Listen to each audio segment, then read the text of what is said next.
Hello, art enthusiasts. Today I'm taking you on a journey back in time to explore the fascinating world of Babylonian art and architecture. Now, the Babylonians may have lacked creative power, but their story is anything but dull. Unlike their predecessors, the Sumerians, the Babylonians couldn't sustain the same level of artistic and architectural brilliance. Two major factors contributed to this: a lack of necessary resources and the transient nature of their buildings. Even Hammurabi, the famous king, knew this well and enforced severe punishments for craftsmen if a building collapsed.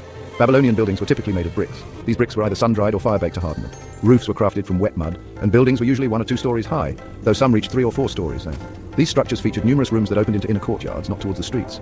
Interestingly, windows were a rarity in Babylonian walls. When it comes to their temples and ziggurats, simplicity and plainness were the defining characteristics. Babylonian architects preferred large, unadorned structures over decorative ones. Despite their lack of beauty, these temples were massive, reflecting the Babylonians' belief that divine and human needs were similar. Essentially, their temples were designed like houses, with the exception of the ziggurats.